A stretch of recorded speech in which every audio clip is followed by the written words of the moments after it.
Kemi Badenoch's story begins in an unassuming part of Wimbledon, London, where she was born on January 2nd, 1980, into a Nigerian family whose roots would influence her identity and shape the course of her life.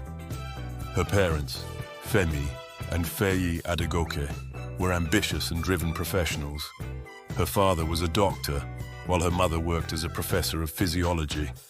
Although Kemi's birth in London provided her with a connection to the United Kingdom, she spent much of her early life in Nigeria, a place that would leave a lasting impression on her. Living in Lagos meant growing up in a bustling, vibrant city, yet one marked by stark contrasts, evident in its extremes of wealth and poverty, its lively communities, and the instability that came from governance challenges. For young Kemi, Nigeria was home, but it was also a place where she saw, firsthand, the difficulties that arise when opportunities are scarce and economic systems falter. These early observations became the foundation of her views on politics and society. Later, she would describe how her upbringing gave her a sharp awareness of the importance of good governance and economic stability. At the age of 16, Kemi's life shifted dramatically when she returned to the UK. It wasn't an easy transition. With the challenges of readjusting to British life came the reality of financial pressure. Her teenage years were filled with the kind of work that built character. She took part-time jobs, including shifts at McDonald's, to support herself through school. Despite these hardships, she pressed forward, studying computer systems engineering at the University of Sussex.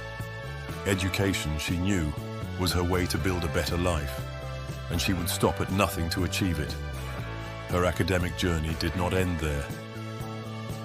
Driven by a relentless hunger to grow, Kemi later pursued a law degree at Birkbeck, University of London, a feat she accomplished while working full-time in banking.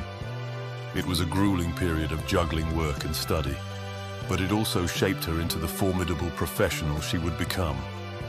Her career began to flourish as she found her place in engineering and finance, working as a software engineer at Logica and later moving into financial services.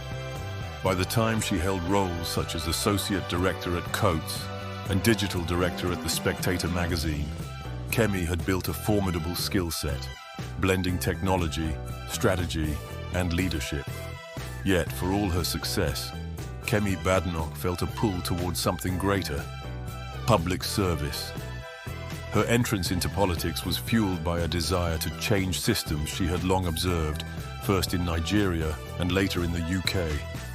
Drawn to the principles of the Conservative Party, she admired its emphasis on individual responsibility, free enterprise, and the idea that the state should do less, not more, to empower citizens.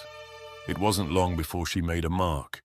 In 2015, she was elected to the London Assembly, where she tackled issues like housing and transport with the pragmatism and directness that would become her signature style. Her real breakthrough came in 2017, when she became the Member of Parliament for Saffron Walden. The House of Commons soon discovered a new, compelling voice. Her maiden speech captivated listeners, blending her unique background with a fierce pride in British values and a belief in a merit-based society. In an increasingly polarized political environment, Kemi stood out as a thoughtful, often provocative presence who challenged conventions with candor. It wasn't long before Kemi Badenoch's talent earned her ministerial roles. In 2019, she was appointed Minister for Children and Families. Here, she focused on policies aimed at empowering young people and improving education, demonstrating her belief in the power of opportunity to transform lives. A year later, she took on the role of Exchequer Secretary to the Treasury and became the Parliamentary Under-Secretary of State for Equalities. As Equalities Minister, Kemi tackled highly contentious topics. She made headlines for her firm stance against critical race theory, arguing that it promoted division rather than unity. Her speeches on equality emphasized opportunity over quotas, and her pushback against identity politics sparked both praise and criticism. Kemi Badenoch became a polarizing yet undeniably influential figure. Her critics accused her of being too harsh and confrontational, but her supporters saw someone unafraid to speak truth in an era dominated by cautious language. Her conservative philosophy focused on free markets, limited government intervention, and an unwavering belief in personal responsibility, a worldview shaped as much by her Nigerian upbringing as by her life in Britain. She argued that creating a society where everyone has a fair shot at success was more powerful than enforcing uniform outcomes. In 2022, Badenoch was appointed Secretary of State for International Trade and President of the Board of Trade. It was a crucial position, especially in a post-Brexit UK trying to assert itself as a global trading powerhouse. She approached her role with a strategic mindset, promoting trade relationships with emerging economies and reinforcing the UK's economic independence. Her experiences in both Nigeria and the UK had given her a unique perspective on how nations can collaborate and compete in an interconnected world. That same year, Kemi made a bold bid for the Conservative Party leadership. Her campaign drew widespread attention as she passionately laid out her vision for the future of Britain, a nation that valued hard work, individual liberties, and economic opportunities over dependency on state intervention.